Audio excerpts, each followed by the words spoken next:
Camera 2 rolling. We go in 3, 2. How are you, Mr. Salma? Hi, David. Thank you. Thank you for having me. Yes. So, one hand on the trophy. What factors do you attribute to the success of African Stars in clinching the championship title? Yeah, David, thank you. Thank you for the opportunity. I think firstly, it's a real honor and privilege to be in the role that I find myself in, to be leading this great club. We take this responsibility with a lot of humility. Let's remember that African Stars is a pedigree of being a club that has won trophies over the years. And with that in mind, there's a lot that rests on the responsibility that we have, that we currently have in terms of driving the club's strategic vision. In terms of your question, I think firstly we also have to acknowledge the role that the opponents play in terms of how far Ongos and Commerce Nampol pushed us in terms of the championship title. I think fair play to them. Secondly, I think that the club is really growing. You must remember that we won the title last season. I think it was 72 points, which was quite a big point haul in the history of Namibian football. We went almost unbeaten. So when you come back from that sort of season, it automatically puts you as favorites for the following season. So I think that we went through a period of some level of uncertainty and some level of turbulent times. But remember that football, or rather life itself, is not linear. And that's why one has to go through those sort of speed bumps that slow you down from time to time.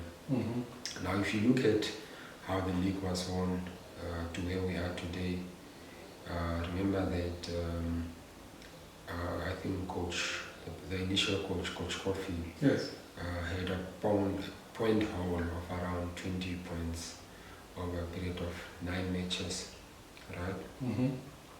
Coach Bakera, I think, had a point haul of 20 points over a period of 11 games. 10 games, rather, sorry. And then Coach Ronnie currently now stands on 21 points from 11 games. So the point I'm making is that we went through different cycles to get to where we are. And I think we went through a lot of pain during this particular season. And if you compare how many goals we scored and how many goals we conceded the previous season to this season, I think we conceded a bit more than last season. Yeah. But I also think that we also scored more than last season in terms of the number of goals. So there's always a price that you need to pay for being overly defensive or being on the front foot. So it's a balance that you need to keep, and I think that has helped us greatly. We have also seen the emergence of the young talent that has come through. I think Harold Gossip, it's his breakout season, especially towards the second half and under the tutelage of Ronnie Canalelo. We've also seen Paulus breakthrough, and these players are going to become monsters in the new season. Mark my words on it. You would also know that there were certain games that really were a determining factor, in my view, in terms of what the success was. I think the away game in Oshakati against Chula was really a statement that we needed to make to go out there and get the 3 points, because at the time, I think we were very tight at the top. And I think we were third at the time. at the time, Yes. yes. And we needed to make sure that we collect the maximum points, which we did, you know. And obviously, I think the two teams that were sort of ahead of us at that point played earlier, and they didn't collect the points, so Yeah. we had to then do our part, which we did. There was also the game against Mukakarara Young Warriors. I remember that prior to that game, we had not won a game where we were trailing, Yeah. right? Remember that we were always ahead, and somehow it was extremely difficult for us to come back after we consider we are trailing. Yeah. So again, that was it was almost what you can refer to as a new era with a new coach, where we are able to come back even after conceding. And this is where a player like Harold Carson and a player like Paulus really came to the fore. Yeah. I think prior to that, we also had a game against Tigers, where again, after the whole week leading up to that game, I think we played against Cervix the Friday night, and we drew 0-0. And then the Sunday, I think we played Tigers, and again Harold and Paulus Yeah. exerted themselves quite well. So I think the young people that really broke through in the second half of the season and under the coach Ronnie's tutelage, I think they were a big part to what we achieved this season. Obviously, you cannot undermine the role that Wetu played Yes. in terms of his contribution. Remember that the first leg, they were almost unplayable, or the first round between him and Willow. Yes. Yeah, in terms of the combination that they had, and also the number of assists and goals that then obviously turned into the end product. Also, I think seeing Lukaku come back after he was away as the goalkeeper, I think it also played a role in terms of really the assurance that you needed.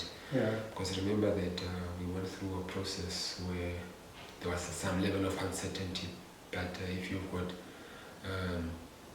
D0, or obviously being the number one goalkeeper, and then he's got Lukaku who's pushing him all the way, there's some level of assurance really to know that, and obviously also the young goalkeeper Kashimune, who I think will come through as well in the upcoming season. So, and then obviously I think the most other important factor was really the Okaferando folklore, in terms of how they really stood by the team. And the 12 men. Yes, Yeah. the 12 men. But also, you see, the biggest challenge that we have is really to convince people of things they cannot see. And for me, at African Stars, that has been one of our challenges. But one of the things that the Okaferando folklore has done is really stood by management in some of the difficult decisions that we have taken. Yeah. And that goes way back, even when we were embroiled in the football battles, where the African Stars folklore never second-guessed where management was. Remember, the reorganization of the technical team as we know it now also led to a lot of outcry. But generally the sentiment from the folklore was that it is the right decision. Yeah.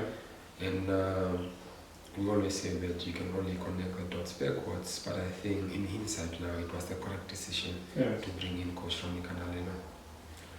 So I think it's really a combination of factors, and also the pedigree of the club to really want to remain at the top. I think in the past 6 years, this was someone else telling me this, in the past 6 years that football was played in Namibia, 4 of those titles have been won by African Stars. So it goes to tell you the level of competitiveness that the team brings and how far we are to go in really exerting ourselves now onto the continent. What plans does the club have to maintain their winning momentum and continue to excel in future competitions such as the Champions League? Well, I think that, you know now that last year, November, I was elected as part of the Africa Plus Association board. Yes.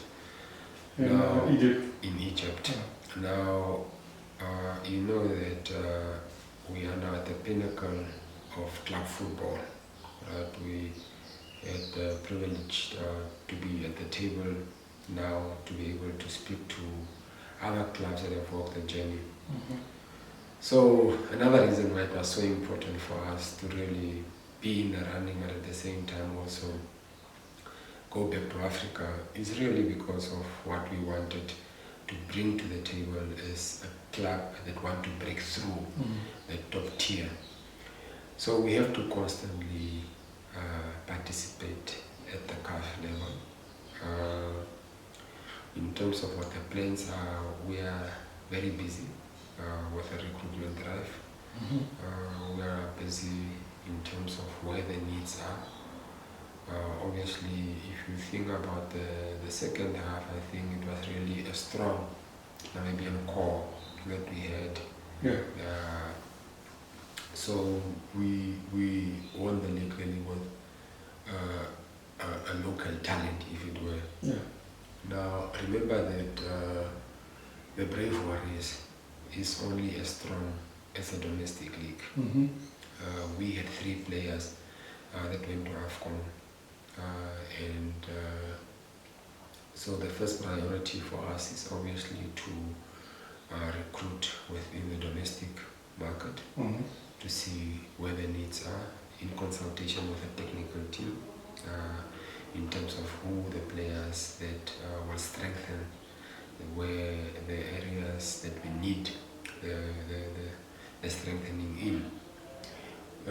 Thereafter, we would also then have to look at the special talent on the continent that potentially can buy or can see the vision of the project that we are building at African Stars. Yeah. So we'll definitely go to other, whether it's in North Africa or on the continent, we'll go see what exactly one can get there. We'll also look in the sub-region, say within South Africa, Botswana and Zambia, who are the big talents that can come in and strengthen what we are trying to do as African Stars. So we'll consistently continue to reinvent the club to the extent that we need to take the club to the next stage. Yeah. I was a guest at the recently last 8 CAF second leg between Yanga from Tanzania and Mamelodi Sundowns. And for you to be able to compete at that level, you really have to get the best. And there is a correlation between the success of domestic clubs and the success of the national team. Yeah. Remember that when Spain wins dominate football, as a Barcelona core that they had. If you look at how far South Africa has come in terms of the recently concluded AFCON, there's a Sundowns core. The point I'm making is that there's a definite plan on our end to create a synergy between clubs and the national team. Because through that, we are bound to see success. This is why it's important for us, obviously, to look at the Namibian core, but at the same time complement it with strong and talented players from the region. So we will definitely have a pre-season roadmap in terms of what we want to do for pre-season. Remember last year we had such a successful pre-season. Yes, the tour of Botswana. The tour of Botswana. And I think it could also have played a huge role on the mental aspect of the players, the fortitude that came through at the end to be able to withstand the pressure from the other clubs. So we definitely have a pre-season. We're speaking to clubs in the region, whether we'll have the pre-season here or whether we'll have the pre-season in Botswana or wherever, or what alignment can we have with other clubs that are also competing in Africa. Yeah. So that will be part of the preparations to really go back to Africa and make sure that we've got a team that can compete. So the recruitment will definitely entail both the domestic top talent and then the top talent in the region, especially to strengthen where the need is. Okay. Just a follow-up. Last season's Champions League campaign was very costly to the club, which was partly due to having to travel to South Africa. Is there a hope that one of our stadiums would be eligible for at least the preliminary stages of the Champions League? Yeah, as part of our program to the last things, which obviously you would put out, or that has been put out already, we are gonna have a courtesy call to the SG, Mr. Charles Sioya. We're seeing him hopefully on Thursday to have a chat around some of the issues that you are raising there, because I think it makes sense. It's only logical to have some of these games being played here. Mm-hmm. It gives us the necessary advantage. It helps us to be able to compete with these teams. And we hope that that discussion, that particular topic features on the discussion with him, so that he can actually get that off the ground, because whether it's the Dr. Happy Geingob Stadium or whether it's the Independence Stadium, for preliminary, I think we should be able to be putting the conversation forward, and put the conversation forward also very early, as opposed to what we did last year. Yeah. So we hope that can happen. In the event that we get through to the group stages, obviously that categories are different for teams, and that would mean that we would maybe have to consider playing in Botswana or playing in Zambia or playing in South Africa. But again, I think we have now learned from the mistakes of the past, and we hope that through that we'll be able to come out better and stronger as we move forward. Okay. Last question. We've seen some of the newer clubs coming in and getting sponsorships. Is the plan in the works for a sponsorship in order to develop the club further? Absolutely. But you must also remember that we've got a very clear understanding of what the value inherent in the African Stars brand, right? So that's why we don't necessarily jump at the first chance of an opportunity to go into a partnership with a sponsor. Because and there's also different mechanisms in terms of how clubs can be funded, and one of those is really the internal funding. And this is what we have worked on in terms of really wanting to strengthen the fundamentals from a funding structure perspective. So if you look at what we have done, we have, for instance, refused